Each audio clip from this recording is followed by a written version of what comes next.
Banking court Islamabad में ममनुआ funding case में chairman Pakistan Tehreek Insaf Imran Khan को 28 फरवरी को पेश होने का हुक्म दे दिया। बैंकिंग कोर्ट इस्लामाबाद में इमरान खान और दीगर के खिलाफ फॉरेन एक्सचेंज एक्ट के तहत ममनुआ फंडिंग केस की समाअत जज रक्षंदा शाहीन ने की। इमरान खान के वकील नईम पंजोथा अदालत में पेश हुए।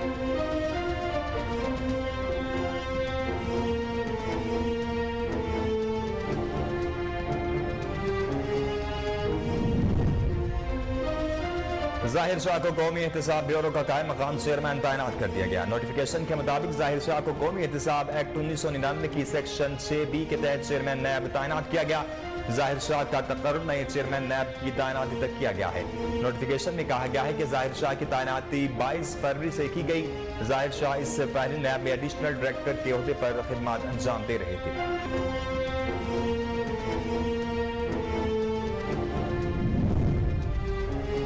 मोटरवे M5 पर मुसाफिर गाड़ियों में तसादुम 13 अफराद जान बहक हो गए। हादसा ठल खैर मोहम्मद थाना रुकनपुर की हदूद में पेश आया, जहां टायर फटने से मुसाफिर वैन उलट गई, जिसके जख्मी मुसाफिरों की जानिब से निकलने की कोशिश जारी थी कि पीछे से आने वाली मुसाफिर बस मुतासरा मुसाफिरों पर चढ़ गई। मोटरवे पुलिस ने बताया कि मुसाफिर बसें फैसलाबाद से सेवन शरीफ जा रही थी।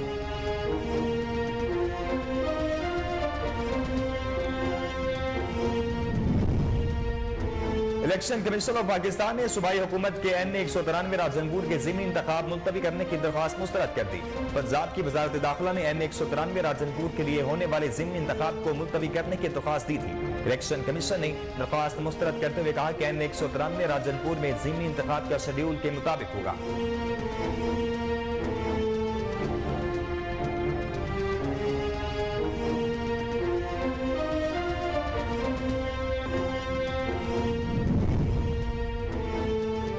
वफाकी तहकीकाती इदारे ने चेयरमैन पाकिस्तान तहरीक इंसाफ इमरान खान का तिब्बी मुआयना करवाने के लिए बैंकिंग कोर्ट में दरख्वास्त दायर कर दी।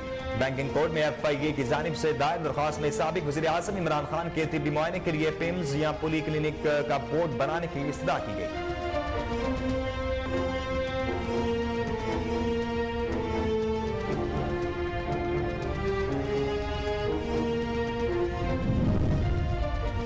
वफाकी वज़ीर तिजारत नवीद खबर ने कहा है कि पाकिस्तानी मईशत शदीद दबाव का शिकार है। IMF से मुआहदे के बाद मईशत में बेहतरी का इम्कान है। वाशिंगटन में मीडिया से गुफ्तगू करते हुए नवीद कमर का कहना था कि अमेरिका हमारी बरामदात के लिए सबसे बड़ी मंडी है। अमेरिका से तिजारत को फरोग देने के लिए कारोबारी तबके को मराद देंगे।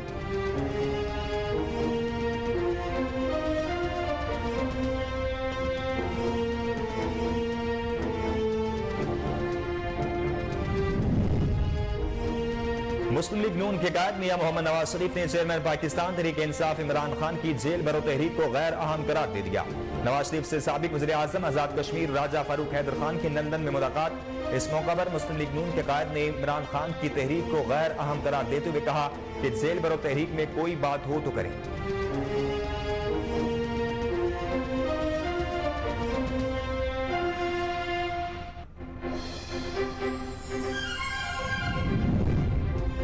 और मुल्क भर में कोरोना की छठी लहर के बाद फिर तेज होने लगे। जानलेवा वायरस से मजीद 2 मरीज लुकमाए अजल बन गए। फौरी इदारा सेहत के मुताबिक गुज़िश्ता 24 घंटों के दौरान 5019 टेस्ट किए गए, जिनमें से 45 नए केसेस रिपोर्ट हुए। कोरोना मुस्बत केसेस की शरह 0.84% रही। NIH रिपोर्ट में कहा गया कि मुल्क भर में मुहलिक वायरस में मुब्तला 15 मरीजों की हालत तशवीशनाक है।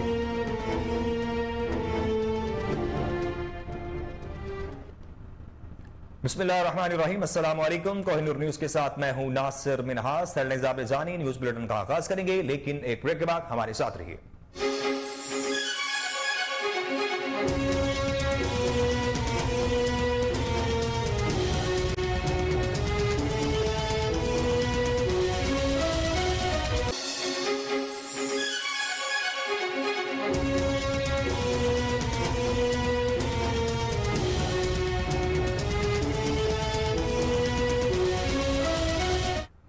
Welcome back. बुलेटिन का आगाज करें और आपको बताएं कि ममनुआ फंडिंग केस में बैंकिंग कोर्ट इस्लामाबाद ने चेयरमैन पाकिस्तान तहरीक इंसाफ इमरान खान को 28 फरवरी को पेश होने का हुक्म दे दिया है।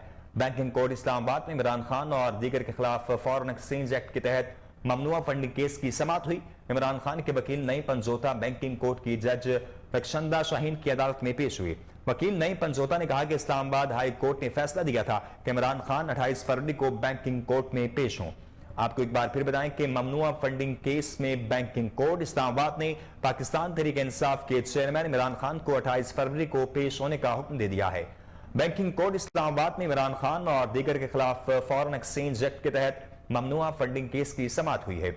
इमरान खान के वकील नईम पंजोता बैंकिंग कोर्ट की जज रक्षंदा शाहीन की अदालत में पेश हुए। वकील नईम पंजोता ने कहा कि इस्लामाबाद हाई कोर्ट ने फैसला दिया था कि इमरान खान 28 फरवरी को बैंकिंग कोर्ट में पेश हों। आपको एक बार फिर बताएं कि ममनुआ फंडिंग केस में बैंकिंग कोर्ट इस्लामाबाद ने चेयरमैन पाकिस्तान तहरीक इंसाफ इमरान खान को 28 फरवरी को पेश होने का हुक्म दिया है। बैंकिंग कोर्ट इस्लामाबाद में इमरान खान और दीगर के खिलाफ फॉरेन एक्सचेंज एक्ट के तहत ममनुआ फंडिंग केस की समाअत हुई। इमरान खान के वकील नईम पंजोता बैंकिंग कोर्ट की जज रक्षंदा शाहीन की अदालत में पेश हुए।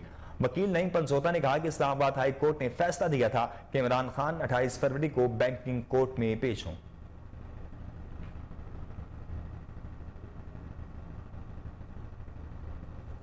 जाहिर शाह को नैब का कायम मकाम चेयरमैन तैनात कर दिया गया है। नोटिफिकेशन के मुताबिक जाहिर शाह को कौमी एहतसाब एक्ट 1999 की सेक्शन 6B के तहत चेयरमैन नैब तैनात किया गया है। जाहिर शाह का तकर्रुर नए चेयरमैन नैब की तैनाती तक किया गया है। नोटिफिकेशन में कहा गया है कि जाहिर शाह की तैनाती 22 फरवरी से की गई है। जाहिर शाह इससे पहले नैब में एडिशनल डायरेक्टर के ओहदे पर खिदमत अंजाम दे रहे थे। आफ्ताब सुल्तान के मुस्ताफी होने के बाद से जाहिर शाह ही इदारे के मामलात संभाले हुए हैं। वो 10 बरस से जायद अरसे से नैब से वाबस्ता है। आपको बताएं कि जाहिर शाह को नैब का कायम मकाम चेयरमैन तैनात कर दिया गया है। नोटिफिकेशन के मुताबिक जाहिर शाह को कौमी एहतसाब एक्ट 1999 की सेक्शन 6B के तहत चेयरमैन नैब तैनात किया गया है। जाहिर शाह का तकर्रुर नए चेयरमैन नैब की तैनाती तक किया गया है। नोटिफिकेशन में कहा गया है कि जाहिर शाह की तैनाती 22 फरवरी से की गई है। जाहिर शाह इससे पहले नैब में एडिशनल डायरेक्टर के ओहदे पर खिदमत अंजाम दे रहे थे। आफ्ताब सुल्तान के मुस्ताफी होने के बाद से जाहिर शाह ही इदारे के मामलात संभाले हुए हैं। वो 10 बरस से जायद अरसे से नैब से वाबस्ता हैं। आपको एक बार फिर बताएं कि जाहिर शाह को नैब का कायम मकाम चेयरमैन तैनात कर दिया गया है। नोटिफिकेशन के मुताबिक जाहिर शाह को कौमी एहतसाब एक्ट 1999 की सेक्शन 6B के तहत चेयरमैन नैब तैनात किया गया है। जाहिर शाह का तकर्रुर नए चेयरमैन नैब की तैनाती तक किया गया है। नोटिफिकेशन में कहा गया है कि जाहिर शाह की तैनाती 22 फरवरी से की गई है। जाहिर शाह इससे पहले नैब में एडिशनल डायरेक्टर के ओहदे पर खिदमत अंजाम दे रहे थे। आफ्ताब सुल्तान के मुस्ताफी होने के बाद से जाहिर शाह ही इदारे के मामलात संभाले हुए हैं। वो 10 बरस से जायद अरसे से नैब से वाबस्ता हैं।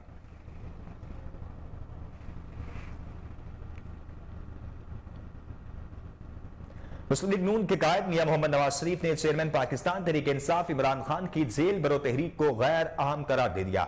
कायद मुस्लिम लीग नून नवाज शरीफ से साबिक वज़ीर आज़म आज़ाद कश्मीर राजा फारूक हैदर खान की लंदन में मुलाकात हुई। इस मौका पर मुस्लिम लीग नून के कायद ने इमरान खान की तहरीक को गैर अहम करार देते हुए कहा कि जेल बरो तहरीक में कोई बात हो तो करें। इसके अलावा राजा फारूक हैदर ने कहा कि मियां नवाज शरीफ ने मौजूदा आज़ाद कश्मीर की हुकूमत पर तहफ़्फ़ुज़ात का इजहार किया है। उनका कहना था कि दीगर जमातों के साथ मिलकर सोचेंगे कि अगर अदम एतमाद लाते हैं तो अवाम को क्या फायदा होगा। आपको एक बात फिर बताएं कि मुस्लिम लीग नून के कायद मियां मोहम्मद नवाज शरीफ ने चेयरमैन पाकिस्तान तहरीक इंसाफ इमरान खान की जेल बरो तहरीक को गैर अहम करार दे दिया है। कायद मुस्लिम लीग नून नवाज शरीफ से साबिक वज़ीर आज़म आज़ाद कश्मीर राजा फारूक हैदर खान की लंदन में मुलाकात हुई। इस मौका पर मुस्लिम लीग नून के कायद ने इमरान खान की तहरीक को गैर अहम करार देते हुए कहा कि जेल भरो तहरीक में कोई बात हो तो करें। इसके अलावा राजा फारूक हैदर ने कहा कि मियां नवाज शरीफ ने मौजूदा आज़ाद कश्मीर की हुकूमत पर तहफ़्फ़ुज़ात का इजहार किया है। उनके कहना था कि दीगर जमातों के साथ मिलकर सोचेंगे कि अगर अदम एतमाद लाते हैं तो अवाम को क्या फायदा होगा। तलवार की तरह सर पर लटकती हुई माली और माशी मुश्किलात के पेश नजर वजारत खजाना ने अकाउंटेंट जनरल पाकिस्तान रेवेन्यू को वफाकी वजारतों डिवीजनल्स और मुंसलिक महकमों के बिल की अदायगी ता हुक्म सानी बंद करने का हुक्म दे दिया है। हत्ता के तनख्वाहों की अदायगी भी रोक दी गई है। ओहदेदारों ने बताया कि अजराक के मामले में ऑपरेशनल अखराजात में मसाइल का सामना है क्योंकि मुल्क को शदीद माली मुश्किलात का सामना है। खजाना डिवीजन के सीनियर ओहदेदारों से राब्ते की कोशिश की लेकिन उनकी तरफ से रात देर तक कोई जवाब नहीं मिला। आपको हम खबर से आगाह करें कि तलवार की तरह सर पर लटकती हुई माली और माशी मुश्किलात के पेश नजर वजारत खजाना ने accountant general of Pakistan revenue को वफाकी वजारतों डिवीजनों और मुंसलिक महकमों के बिल की अदायगी ता हुक्म सानी बंद करने का हुक्म दे दिया है। हत्ता के तनख्वाहों की अदायगी में रोक दी गई है। ओहदेदारों ने बताया कि अजरा के मामले में ऑपरेशनल अखराजात में मसाइल का सामना है क्योंकि मुल्क को शदीद माली मुश्किलात का सामना है। खजाना डिवीजन के सीनियर ओहदेदारों से राब्ते की कोशिश की गई लेकिन उनकी तरफ से रात देर तक कोई जवाब नहीं मिला। आपको बताएं कि तलवार की तरह सर पर लटकती हुई माली और माशी मुश्किलात के पेश नजर वजारत खजाना ने accountant general of Pakistan revenue को वफाकी वजारतों, डिवीजनों और मुंसलिक महकमों के बिल की अदायगी ताहुक्म सानी बंद करने का हुक्म दे दिया है। हत्ता के तनख्वाहों की अदायगी भी रोक दी गई है। ओहदेदारों ने बताया कि अजरा के मामले में ऑपरेशनल अखराजात में मसाइल का सामना है क्योंकि मुल्क को शदीद माली मुश्किलात का सामना है। खजाना डिवीजन के सीनियर ओहदेदारों से राब्ते की कोशिश की गई लेकिन उनकी तरफ से रात देर तक कोई जवाब नहीं मिला।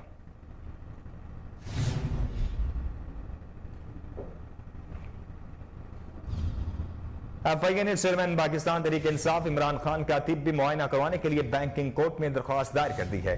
दरख्वास्त में कहा गया है कि इमरान खान की जमानत में तोसी करने की दरख्वास्त बैंकिंग कोर्ट में ज़ेर इल्तवा है। इमरान खान तफ्तीश के हवाले से ताउन नहीं कर रहे। उनको आर्थोपैडिक मसला है ताहम मेडिकल रिपोर्ट कैंसर अस्पताल की जमा करवा रहे हैं। इमरान खान का पेम्स या पोली क्लिनिक अस्पताल से तिब्बी मुआयना मेडिकल बोर्ड तश्कील दिया जाएगा। आपको बताएं कि FIA ने चेयरमैन पाकिस्तान तहरीक इंसाफ इमरान खान का तिब्बी मुआयना करवाने के लिए बैंकिंग कोर्ट में दरख्वास्त दायर कर दी है। दरख्वास्त में कहा गया है कि इमरान खान की जमानत में तौसीक की दरख्वास्त बैंकिंग कोर्ट में ज़ेर इल्तवा है। इमरान खान तफ्तीश के हवाले से ताउन नहीं कर रहे। उनको आर्थोपैडिक मसला है ताहम मेडिकल रिपोर्ट कैंसर अस्पताल की जमा करवा रहे हैं। इमरान खान का पेम्स या पोली क्लिनिक अस्पताल से तिब्बी मुआयना किया गया। मेडिकल बोर्ड भी तश्कील दे दिया जाएगा।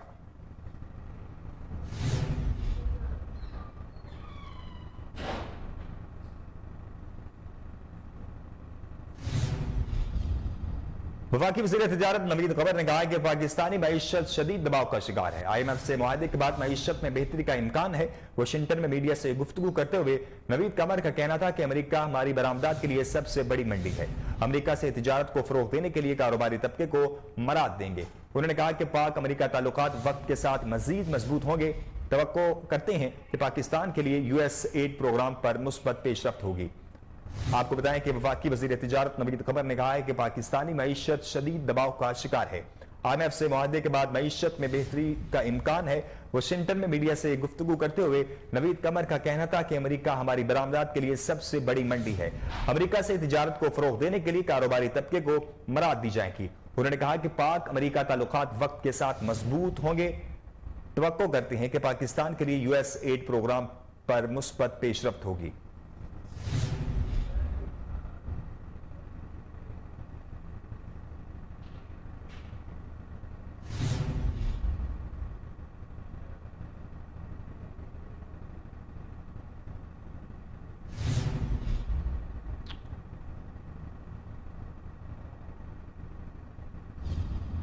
पाकिस्तान तहरीक इंसाफ की जेल बरो तहरीक में रावलपिंडी से गिरफ्तारी देने वाले 6 रहनुमाओं को अडियाला से शाहपुर जेल मुंतकिल कर दिया गया। जराये के मुताबिक फयाजुल हसन चौहान, जुल्फी बुखारी, सदाकत अब्बासी, इजाज खान जाजी, लताफत अब्बासी, चौधरी साजिद को डिस्ट्रिक्ट शाहपुर जेल मुंतकिल कर दिया गया है। PTI के दीगर 41 कारकुनान को अडियाला जेल से हाफजाबाद जेल मुंतकिल कर दिया गया है। आपको बताएं कि पाकिस्तान तहरीक इंसाफ की जेल बरो तहरीक में रावलपिंडी से गिरफ्तारी देने वाले 6 रहनुमाओं को अडियाला से शाहपुर जेल मुंतकिल कर दिया गया है।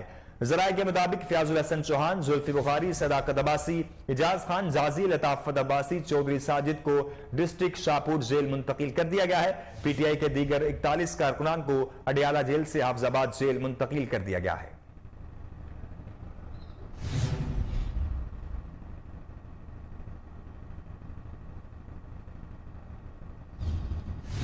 आपको बताएं कि वफाकी वज़ीर दाखिला राना सनाउल्लाह ने कहा कि हमारी हुकूमत गिराने और PTI को लाने में जनरल बाजवा का ही हाथ था। PTI वाले ये बात क्यों नहीं करते, हर बुराई उनके जिम्मे लगाते हैं। उन्होंने कहा कि सरगोदा जलसे में मुझे तस्वीरों का नहीं पता और ये कोई डील का हिस्सा नहीं। जनरल बाजवा की किसी से क्या डील होनी है, जिनसे डील थी वो भी अब उनके खिलाफ सुबह शाम बात करते हैं। मरियम नवाज ने मुतअद्दिद बार डटकर बाजवा का नाम लिया, उस वक्त भी लिया जब वो आर्मी चीफ थे। PTI वाले तो आज नाम ले रहे हैं, ये पहले उनको एक्सटेंशन देने को भी तैयार थे। वज़ीर दाखिला का कहना था कि नून लीग का जो मौक़िफ़ है उनमें जो 5 साहिबान हैं उनमें जो 2 फौज के रिटायर्ड जनरल्स बाजवा और फैज हमीद हैं, 2 अदलिया के साबिक चीफ जस्टिस साकिब निसार और खोसा है, जबकि 5वां बेनिफिशरी इमरान खान है। आपको बताएं कि वजीर दाखिला राना सनाउल्लाह ने कहा है कि हमारी हुकूमत गिराने और पीटीआई को लाने में जनरल बाजवा का ही हाथ था। पीटीआई वाले ये बात क्यों नहीं करते, हर बुराई उनके जिम्मे लगाते हैं। उन्होंने कहा कि सरगोदा जलसे में मुझे तस्वीरों का नहीं पता और ये कोई डील का हिस्सा नहीं। जनरल बाजवा की किसी से क्या डील होनी है, जिनसे डील थी वो भी अब उनको गाली निकालती हैं। मरियम नवाज ने मुतअद्दिद बार डट कर बाजवा का नाम लिया, इस वक्त भी लिया जब वो आर्मी चीफ थे। पीटीआई वाले तो आज नाम ले रहे हैं, ये पहले उनको एक्सटेंशन देने को भी तैयार नहीं थे। वजीर दाखिला का कहना था कि नून लीग का जो मौकफ है उनमें जो 5 साहिबान हैं उनमें 2 फौज के रिटायर्ड जनरल्स बाजवा और फैज हमीद हैं, 2 अदलिया के साबिक चीफ जस्टिस साकिब निसार और खोसा हैं, जबकि 5वां बेनिफिशरी इमरान खान है।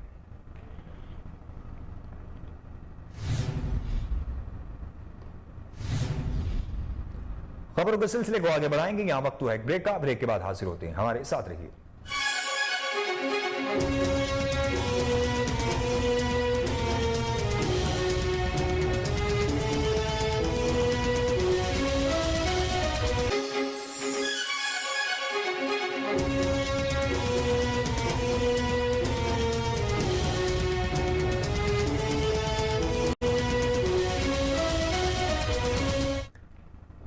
Welcome back. आपको बताएं कि कौमी असम्बली हल्का ने 193 राजनपुर में कल वाले ज़िमनी इंतखाबात के लिए इलेक्शन कमीशन सेक्रेटेरिएट इस्लामाबाद में कंट्रोल रूम शिकायत सेल कायम कर दिया गया है। मरकजी कंट्रोल रूम कायम किया गया है, जिससे सीनियर अफसरान और मॉनिटरिंग टीम बिला तात्तुल इंतखाबी अमल की निगरानी करेंगे। इसके अलावा इंतखाबी अमल के हवाले से शिकायत का फौरी इजाला भी किया जाएगा। मजीद बरान सूबाई इलेक्शन कमिश्नर दफ्तर, डिस्ट्रिक्ट रिटर्निंग अफसर और रिटर्निंग अफसर ने भी खुसूसी कंट्रोल रूम कायम किए हैं। ये कंट्रोल रूम पोलिंग का अमल शुरू होने से इब्तदाई नताइज के मुरत्तिब होने तक काम करते रहेंगे। डिस्ट्रिक्ट कंट्रोल रूम में रिटर्निंग अफसर के अलावा मुतलका डिप्टी कमिश्नर, पुलिस, रेंजर्स और पाक फौज के हुक्काम या उनके नुमाइंदगान भी मौजूद रहेंगे, ताकि किसी भी गैर मामूली सूरत हाल से निपटने के लिए बर वक्त इक़दाम किए जा सकें। आपको एक बार फिर बताएं कि कौमी असम्बली हल्का N 193 राजनपुर में कल वाले ज़िमनी इंतखाबात के लिए इलेक्शन कमीशन सेक्रेटेरिएट इस्लामाबाद में कंट्रोल रूम शिकायत सेल कायम कर दिया गया है। मरकजी कंट्रोल रूम कायम किया गया है, जिससे सीनियर अफसरान और मॉनिटरिंग टीम बिला तात्तुल इंतखाबी अमल की निगरानी करेंगे।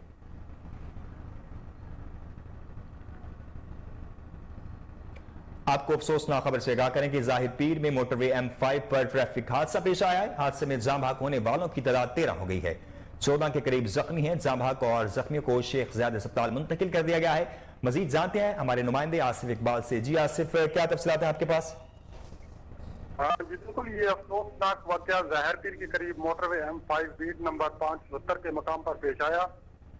मुसाफिर वैन कराची की तरफ जा रही थी। ज़ाहिर पीर के मकाम पर टायर ब्रस्ट होने की वजह से उलट गई।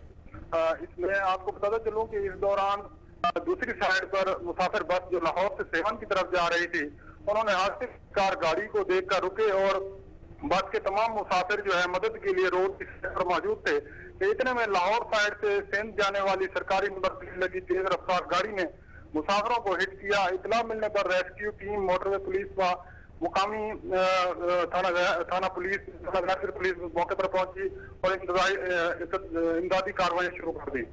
जहां मैं आपको ये भी बताते चलूं कि मुसाफिरों को हिट करने वाली गाड़ी में कस्टम ऑफिसर खलील फैमिली के हमरा सिंध जा रहे थे।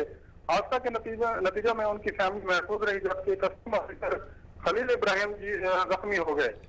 इस अफसोसनाक हादसा में अब तक 13 अफराद हालत हकीकी से जा मिले, जिनमें 10 का ताल्लुक फैसलाबाद से बताया जा रहा है और 3 अफराद मकामी थे जो हादसा देखकर मदद को पहुंचे थे और हादसे का शिकार होकर जान की बाजी हार गए, जबकि 14 अफराद शेखगढ़ अस्पताल रहीमगढ़ में जेर इलाज हैं। जी आसिफ, ये भी बताइएगा कि जो लोग जाम बहक हुए हैं इनका ज्यादातर ताल्लुक जो है, जो अभी आप बता रहे हैं फैसलाबाद से है, ये जो मुसाफिर थे ये कौन सी बस में सवार थे?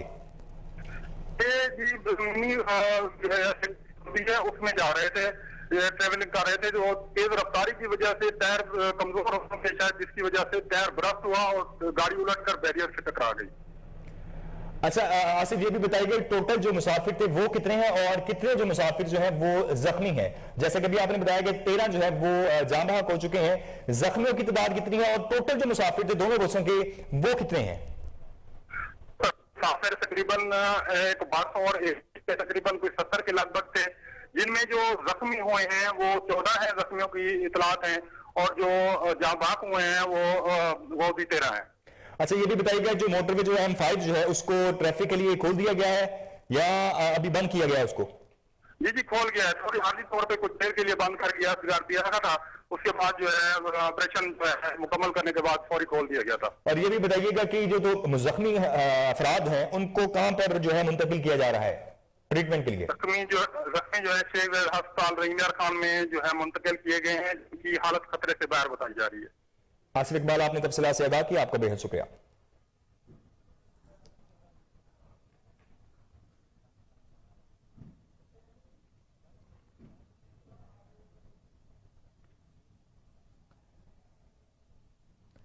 एक और अफसोसनाक खबर से आपको आगाह करें कि बाराको बाईपास मंसूबे के बड़े पिलर की स्ट्रक्चरिंग टूट गई, जिसके नतीजे में एक मजदूर जाँ बहक हो गया। जराये के मुताबिक हादसे में मुतअद्दिद अफराद जख्मी हुए हैं। पुलिस और इमदादी टीमों की जानिब से मजदूरों को मलबे से निकालने के लिए रेस्क्यू ऑपरेशन जारी है। तर्जुमान वफाकी पुलिस के मुताबिक अभी तक 3 मजदूरों को जख्मी हालत में अस्पताल मुंतकिल कर दिया गया है। पुलिस ने अवाम से दरख्वास्त की है कि बाराको की तरफ न जाएं और इमदादी कार्रवाइयों में रुकावट पैदा करने से इज्तिनाब करें। आपको अफसोसनाक खबर से आगाह करें कि बाराको बाईपास मंसूबे के बड़े पिलर की स्ट्रक्चरिंग टूट गई, जिसके नतीजे में एक मजदूर जाँ बहक हो गया। जराये के मुताबिक हादसे में मुतअद्दिद अफराद जख्मी हुए हैं। पुलिस और इमदादी टीमों की जानिब से मजदूरों को मलबे से निकालने के लिए रेस्क्यू ऑपरेशन जारी है। तर्जुमान वफाकी पुलिस के मुताबिक अभी तक 3 मजदूरों को जख्मी हालत में अस्पताल मुंतकिल कर दिया गया है। पुलिस ने अवाम से दरख्वास्त की है कि बाराको की तरफ न जाएं और इमदादी कार्रवाइयों में रुकावट पैदा करने से इज्तिनाब करें।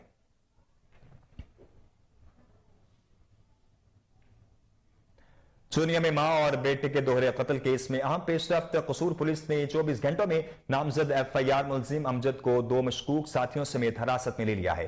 पुलिस के मुताबिक बकाया मुलजिमान की गिरफ्तारी के लिए इंचार्ज CIA पीर मुश्तमिल टीम दूसरे मंसूबे में रवाना है। दोहरे कत्ल की वारदात में मुलव्विस बकाया मुलजिमान को जल्द गिरफ्तार करके करार वाकई सजा दिलवाई जाएगी। आपको एक बार फिर बताएं कि चूनिया में मां और बेटे के दोहरे कत्ल केस में अहम पेशरफ्त हुई है। कसूर पुलिस ने 24 घंटों में नामजद FIR मुलजिम अमजद को 2 मशकूक साथियों समेत हिरासत में ले लिया है। पुलिस के मुताबिक बकाया मुलजिमान की गिरफ्तारी के लिए इंचार्ज CIA पर मुश्तमिल टीम दूसरे सूबे पर रवाना हो चुकी है। दोहरे कत्ल की वारदात में मुलव्विस बकाया मुलजिमान को जल्द गिरफ्तार करके करार वाकई सजा दिलवाई जाएगी।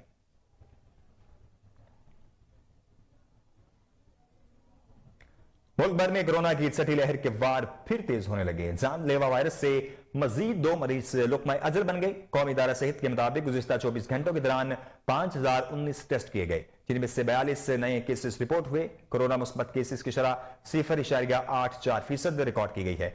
NIH रिपोर्ट में कहा गया है कि मुल्क भर में मुहलिक वायरस में मुब्तला 15 मरीजों की हालत तशवीशनाक है।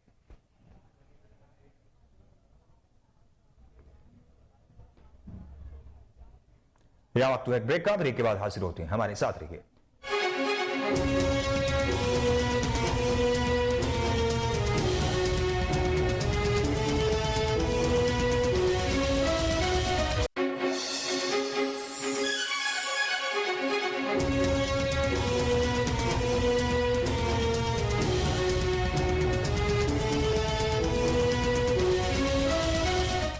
Welcome back.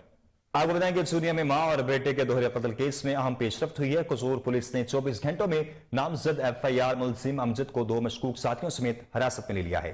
पुलिस के मुताबिक बकाया मुलजिमान की गिरफ्तारी के लिए इंचार्ज CIA पर मुश्तमिल टीमें दूसरे सूबे में रवाना हो चुकी हैं। दोहरे कत्ल की वारदात में मुलव्विस बकाया मुलजिमान को जल्द गिरफ्तार करके करार वाकई सजा दिलवाई जाएगी।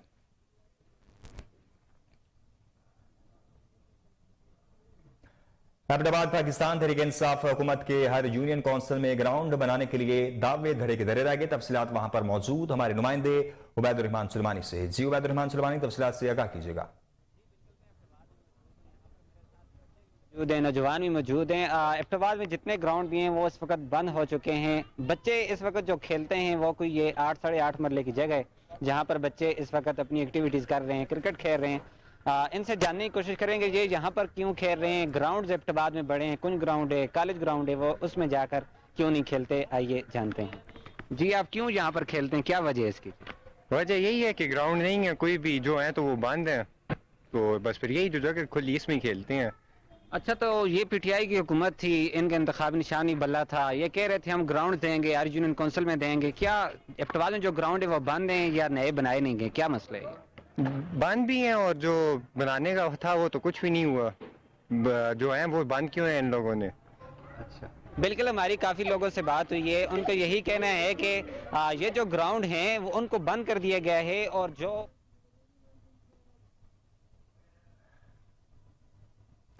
आगे बढ़े और आपको बताएं कि गवर्नर पंजाब मोहम्मद बलीग रहमान से चेयरमैन सेनेट सादिक संजरानी ने गवर्नर हाउस में मुलाकात की, जिसमें मौजूदा सियासी और बलूचिस्तान में अमन अमान की सूरत हाल से मुताल्लिक गुफ्तगू की गई। गवर्नर पंजाब मोहम्मद बलीग रहमान ने बताया कि माशी मुश्किलात के तनाजुर में तमाम सियासी पार्टियों को मुल्क के इस्तेहकाम के लिए मुत्तहिद होने की जरूरत है। मुल्क में इस्तेहकाम, अवाम की फलाह व बहबूद और अच्छे कामों की हौसला अफजाई हमारी तरजीहात में शामिल है। अच्छे कामों की हौसला अफजाई के लिए गवर्नर हाउस के दरवाजे खुले हैं। आइन और कानून की बालादस्ती में ही मुल्क की बेहतरी है। वाक़ की मजबूती के लिए तमाम इकाइयों को यकसां तरक्की बहुत जरूरी है। इस मौका पर चेयरमैन सेनेट सादिक संजरानी का कहना था कि वान बाला अवामी फलाह के लिए मौसर कानून साजी कर रहा है। आपको एक बार फिर बताएं कि गवर्नर पंजाब मोहम्मद बलीग रहमान से चेयरमैन सेनेट सादिक संजरानी ने गवर्नर हाउस में मुलाकात की, जिसमें मौजूदा सियासी और बलूचिस्तान में अमन व अमान की सूरत हाल से मुतल्लिक गुफ्तगू की गई। गवर्नर पंजाब मोहम्मद बलीग रहमान ने बताया कि माशी मुश्किलात के तनाजुर में तमाम सियासी पार्टियों को मुल्क के इस्तेहकाम के लिए मुत्तहिद होने की जरूरत है। मुल्क में इस्तेहकाम, अवाम की फलाह व बहबूद और अच्छे कामों की हौसला अफजाई हमारी तरजीहात में शामिल है। अच्छे कामों की हौसला अफजाई के लिए गवर्नर हाउस के दरवाजे खुले हैं। आइन और कानून की बालादस्ती में ही मुल्क की बेहतरी है। वफाक की मजबूती के लिए तमाम इकाइयों की यकसा तरक्की बहुत जरूरी है। इस मौका पर चेयरमैन सेनेट सादिक संजरानी का कहना था कि वाने बाला अवामी फलाह के लिए मौसर कानून साजी कर रहा है।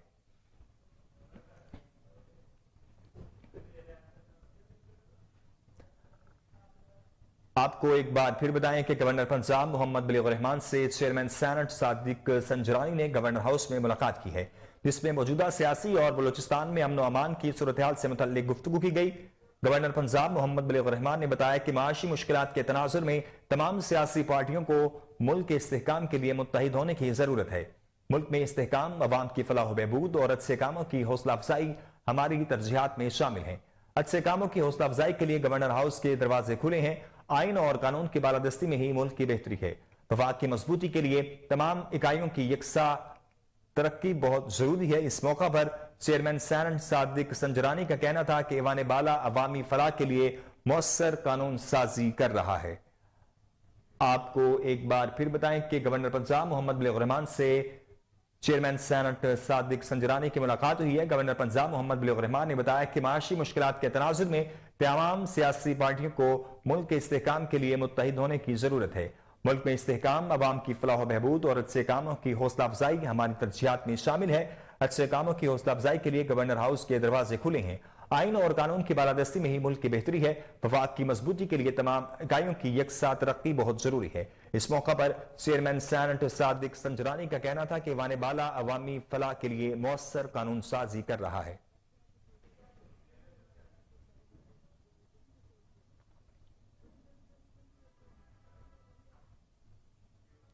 लाहौर में 10वां सालाना लिटरेचर फेस्टिवल जारी है। कमिश्नर लाहौर मोहम्मद अली रंधावा और डीसी लाहौर राफिया हैदर ने अलहमरा माल रोड में फेस्टिवल का दौरा किया। लाहौर लिटरेरी फेस्टिवल कल तक अलहमराल में जारी रहेगा। तफसीलात जानते हैं जुनेद अशरफ की इस रिपोर्ट में। लाहौर में 10वें सालाना लाहौर लिटरेरी फेस्टिवल का आगाज कर दिया गया। कमिश्नर लाहौर मोहम्मद अली रंधावा और डीसी लाहौर राफिया हैदर ने अलहमरा माल रोड का दौरा किया। LLF इंतजामिया ने कमिश्नर लाहौर और डीसी लाहौर को लिटरेरी फेस्टिवल के इंतजाम बारे तफसीली ब्रीफिंग दी। कमिश्नर लाहौर ने इंतजाम का जायजा लिया, सिक्योरिटी, सफाई सुथराई समेत तमाम इंतजाम पर इजहार इत्मीनान किया। लाहौर लिटरेरी फेस्टिवल 24 से 26 फरवरी अलहमरा में मुनक्किद हो रहा है। लाहौर लिटरेरी फेस्टिवल सालाना अदबी मेला बनकर अदब में लाहौर की शिनाख्त बनता जा रहा है। डीसी लाहौर राफिया हैदर का कहना था कि हर साल की तरह इस साल भी नामवर मुल्की और गैर मुल्की अदबी शख्सियात मेले में तशरीफ ला रही हैं। नोबल इनाम याफ्ता लिखारी अब्दुल रज़ाक गुराना की लाहौर में मौजूदगी किसी एजाज से कम नहीं। बड़ी तादाद में तुलबा को रजाकाराना तौर पर इंतजामी कमेटी में देखकर इंतहाई खुशी हुई। नौजवान नस्ल का इतने बड़े अदबी मेले में दिलचस्पी लेना रोशन मुस्तकबिल की उम्मीद है। कमिश्नर लाहौर और डीसी लाहौर ने लिटरेरी फेस्टिवल की इफ्तिताई तकरीब में खुसूस आगे बढ़े और आपको बताएं कि लाहौर CIA पुलिस पर फायरिंग करने वाला एक और मुलजिम अपने ही साथियों की फायरिंग से मारा गया। पुलिस के मुताबिक उस्मान और फतेला की गिरफ्तारी के लिए निश्तर कॉलोनी में छापा मारा तो मुलजिमान ने पुलिस पार्टी पर सीधी फायरिंग शुरू कर दी। हलाक होने वाला उस्मान और फतेला उजरती कातिल था। मजीद तफसीलात जान लेते हैं chief crime reporter Wasim Sabir से। जी वसीम, क्या तफसीलात हैं आपके पास? आप देखिए, सीआईए जो है वो उसने जब मुलजमान की गिरफ्तारी के लिए छापा मारा तो यह नश्तर कॉलोनी का वाकया है। और नश्तर कॉलोनी की अगर बात की जाए तो कुछ डाकू जो घर किराए पर लेकर यहाँ पर रिहाइश पजीर थे और सीआईए इकबाल टाउन को इंफॉर्मेशन मिली कि उस्मान रफीला अपने साथियों के हमरा इस वक्त डकैती की वारदात करने के बाद यहाँ पर पैसों का और जेवरात का बंटवारा कर रहा है। तो सीआईए ने जब वहां पर छापा मारा तो पुलिस पार्टी को देखते ही डाकुओं ने फायरिंग शुरू कर दी। जवाबी फायरिंग में जो है वो डाकू ने भागने की कोशिश की तो भगदड़ मच गई और अपने ही साथी की फायरिंग से जो है वो उस्मान रफीला पहले जख्मी हुआ। जब उस पुलिस की जानिब से उसको अस्पताल पहुंचाया गया तो वो जख्मों की ताब ना लाते हुए दम तोड़ गया। मुलजमान के हवाले से मैं बताता चलूं कि ये सीआर रिकॉर्ड के मुताबिक इसके ऊपर पहले भी जो है वो तकरीबन 3 दर्जन से ज्यादा मुकदमा दर्ज थे। ये हाउस रॉबरी भी करता था, खाक कर ये उजरती कातिल था, लोगों से पैसे लेकर शहरियों को कत्ल करना इसका वतीरा था। जब पुलिस पार्टी ने इसको गिरफ्तार करने की कोशिश की तो इसने बेधड़क होकर पुलिस पार्टी पर फायरिंग भी की। मोहम्मद अली भट्ट जो डीएसपी सीआईए इकबाल टाउन तैनात है, उन्होंने अपनी टीम को बाकायदा तौर पर ब्रीफिंग देकर भेजी थी कि मुलजिम जो है वो इंतहाई खतरनाक है और पुलिस पार्टी पर अमूमन फायरिंग करता है। इससे पहले भी इसके ऊपर जो है वो बहुत सारे पुलिस पार्टी पर फायरिंग करने के इसके अलावा दीगर जराइम के पर्चे हैं जो है वो 392, 395 डकैती, राहगीरी, कत्ल, इक़दाम कत्ल जैसी संगीन वारदातों में ये लाहौर पुलिस को मतलूब था। इस पर जो है वो गिरफ्तारी के लिए जब छापा मारा गया तो इसने पुलिस पार्टी पर फायरिंग की और जवाबी फायरिंग में जो है वो इसके साथियों की भगदड़ से ये खुद ही मारा गया है। वसीम, यहाँ पर ये भी बताइएगा कि जो मुलजिम था जो हलाक हो गया उसके साथ कितने साथी थे जिसकी फायरिंग से जो है वो हलाक हुआ है? क्योंकि ये 5 लोग थे। जब पुलिस पार्टी ने फायरिंग की तो इन्हें आपस में भगदड़ मच गई और ये इसी तरह से होता है जब डाकुओं के ऊपर पुलिस फायरिंग करती है या इनका पीछा करती है तो ये जो बुखला जाते हैं और बुखलाहट में जो है वो फायरिंग करना शुरू कर देते हैं। तो आज भी इसी तरह से हुआ कि इसके जो 4 साथी थे, 5वां ये था, ये घर के अंदर बंटवारा कर रहे थे, लेकिन जब इन्होंने ऊपर खिड़की से देखा कि पुलिस पार्टी आ गई तो इसने फायरिंग की। आगे से सीआईए ने भी जब फायरिंग की तो इसमें भगदड़ मच गई और ये अपने ही साथी की फायरिंग से मारा गया। 3 मुलजमान जो है वो उनकी तलाश में पुलिस जो है वो जगह जगह छापे मारी है। बाकायदा तौर पर मुलजमान की गिरफ्तारी का जो है वो टास्क जो है वो एसएसपी इन्वेस्टिगेशन के अलावा जो है वो डीआईजी इन्वेस्टिगेशन ने दिया था। अगर मलक लियाकत की बात की जाए तो एसएसपी सीआईए मलक लियाकत ने जो है वो खासकर मोहम्मद अली भट्ट को मुलजमान की गिरफ्तारी का हुक्म दिया था। लाहौर पुलिस को ये मतलूब था और ये पुलिस पार्टी पर फायरिंग करने के हवाले से बड़ा मशहूर था कि कहीं भी पुलिस पार्टी अगर नजर आए तो ये फायरिंग करके चला जाता। उस्मान और रफीला इसका नाम है और ये जो है वो अंदरून शहर का ये रिहायशी था और ये इससे पहले भी इसके ऊपर कई थानों में जो है वो मुकदमात दर्ज है, जैसे यकी गेट, मस्ती गेट, टिब्बी सिटी, लोअर माल, दाता दरबार, शफीकाबाद, रावी रोड, लारी अड्डा, बदामी बाग, इसके अलावा शादबाग, मिसरी शाह, तमाम थानों में इसके ऊपर जो है वो मुतादिद मुकदमात दर्ज थे। इसका काम यही था कि अगर किसी भी जगह पे कोई नाकाबंदी पुलिस की हुई हो तो वहां पे फायरिंग करके चला जाता था और ये खासकर शूटर था, लोगों से पैसे लेकर जो है वो लोगों को, शहरियों को कत्ल करता था। बहुत सारी ऐसी आपस में लाहौर में दुश्मनी है जो कत्ल करवाने के लिए लोगों को पैसे देते हैं, उनमें से जो है इसको शूटर चुना गया था और ये शहरियों को फायरिंग करके कत्ल करता था। पुलिस की जानिब से इसको गिरफ्तार करने की कोशिश की गई लेकिन इसके साथी ने जो है वो बेधड़क फायरिंग की पुलिस पार्टी पर और अपने ही साथी की फायरिंग से जो है। वसीम, यहाँ पर यह भी बताइएगा कि फायरिंग के तबादले में पुलिस को तो कोई नुकसान तो नहीं पहुंचा?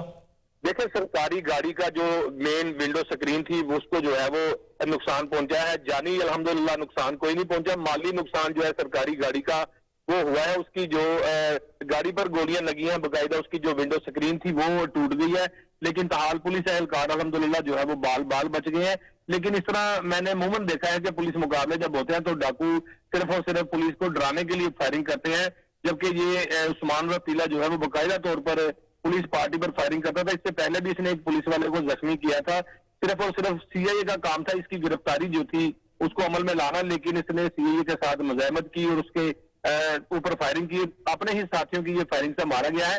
इंतहाई खतरनाक मुलजिम था। इसका सीआर और कार्ड भी देख सकते हैं। 395 जो है वो उसका जुर्म लगाया गया, 392 लगाई गई है। फिर इसके अलावा अगवा, बराए तवान जैसी संगीन वारदातें, शहरी को अगवा करना, उससे तवान मांगना, पुलिस को ये काफी देर से ही मतलूब था, खासकर लाहौर पुलिस को।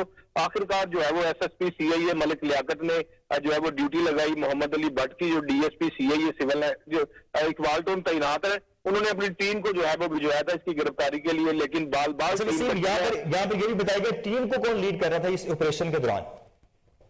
देखिए, मोहम्मद अली भट्ट ने जो है वो अपना एक इंस्पेक्टर साथ भिजवाया हुआ था, जो कि इंस्पेक्टर ने बाकायदा तौर पर इसको गिरफ्तार करने की कोशिश की थी। बाकायदा तौर पर जो है वो इसमें 3 से 4 थानेदार थे, इसके अलावा कुछ तकरीबन 15 से ज्यादा पुलिस एहलकार मौजूद थे। तकरीबन जो है वो 20 के करीब जो लोग यहाँ पर गिरफ्तारी के लिए गए थे, लेकिन वहां पर अगर पुलिस पार्टी पर ये फायरिंग ना करता तो आराम से अपनी गिरफ्तारी दे देता, या पुलिस इसको गिरफ्तार करती तो शायद ये जेल से घर वापस आ जाता। लेकिन अपने साथियों की गोलियों का निशाना बनने के बाद ही अब ये कब्रिस्तान से घर वापस नहीं आ सकता, क्योंकि पुलिस के ऊपर जो लोग भी फायरिंग करते हैं वो जवाबी फायरिंग में या तो जख्मी हो जाते हैं या फिर गिरफ्तार हो जाते हैं। तो इसी तरह से जो गैंग्स ऑपरेट कर रहे हैं लाहौर में, खासकर डकैती की वारदात करने वाले, ये जब इसी तरह से कोई पुलिस छापा मारती है तो ये बगदड़ में अपने ही साथियों को फायरिंग का निशाना बना के वहां से भागने की कोशिश करते हैं। और इसी तरह से हुआ कि उस्मान को भी जो है वो इसके साथियों ने फायरिंग करके कत्ल किया और वहां से फरार हो गए। पुलिस अब उस्मान के कातिलों की गिरफ्तारी के लिए जो है वो जगह जगह छापे मार रही है। इस तरह से लाहौर, फैसलाबाद, गुजरांवाला, मंडी बॉलदीन और दीगर जो है वो दूसरे जिला में पुलिस छापे मार रही है। उनके मोबाइल फोन का डाटा भी हासिल किया जा रहा है और तकरीबन अभी कुछ ही देर बाद जो है वो हमारे जराये के मुताबिक इसके कातिल को भी गिरफ्तार कर लिया जाएगा, क्योंकि पुलिस बिल्कुल इसके करीब तरीन पहुंच चुकी है और इसको जल्द गिरफ्तार कर लेगी। जी वसीम साबिर, आपने तफसीलात से आगाह किया, आपका बेहद शुक्रिया।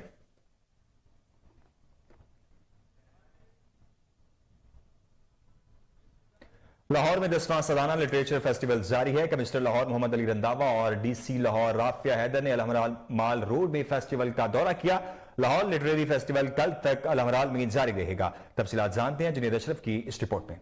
लाहौर में 10वें सालाना लाहौर लिटरेरी फेस्टिवल का आगाज कर दिया गया। कमिश्नर लाहौर मोहम्मद अली रंधावा और डीसी लाहौर राफिया हैदर ने अलहमरा माल रोड का दौरा किया। LLF इंतजामिया ने कमिश्नर लाहौर और डीसी लाहौर को लिटरेरी फेस्टिवल के इंतजाम बारे तफसीली ब्रीफिंग दी। कमिश्नर लाहौर ने इंतजाम का जायजा लिया, सिक्योरिटी, सफाई सुथराई समेत तमाम इंतजाम पर इजहार इत्मीनान किया। लाहौर लिटरेरी फेस्टिवल 24 से 26 फरवरी अलहमरा में मुनक्किद हो रहा है। लाहौर लिटरेरी फेस्टिवल सालाना अदबी मेला बनकर अदब में लाहौर की शिनाख्त बनता जा रहा है। डीसी लाहौर राफिया हैदर का कहना था कि हर साल की तरह इस साल भी नामवर मुल्की और गैर मुल्की अदबी शख्सियात मेले में तशरीफ ला रही हैं। नोबल इनाम याफ्ता लिखारी अब्दुल रज़ाक गुराना की लाहौर में मौजूदगी किसी एजाज से कम नहीं। बड़ी तादाद में तुलबा को रजाकाराना तौर पर इंतजामी कमेटी में देखकर इंतहाई खुशी हुई। नौजवान नस्ल का इतने बड़े अदबी मेले में दिलचस्पी लेना रोशन मुस्तकबिल की नवीद है। कमिश्नर लाहौर और डीसी लाहौर ने लिटरेरी फेस्टिवल की इफ्तिताई तकरीब में खुसूसी शिरकत की। कैमरा टीम के हमरा Junaid Ashraf, Kohinoor news, Lahore.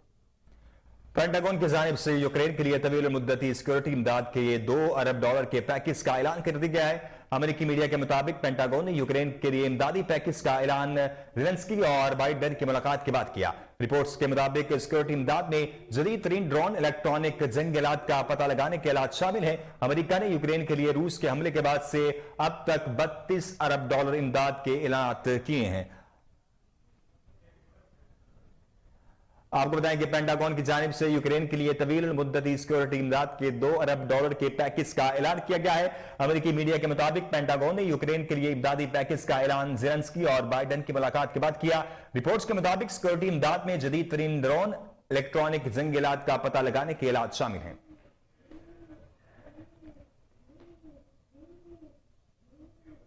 News studio से बिलवक्त इतना ही। मजीद खबरों से बाखबर रहने के लिए देखते रहिए कोहिनूर न्यूज।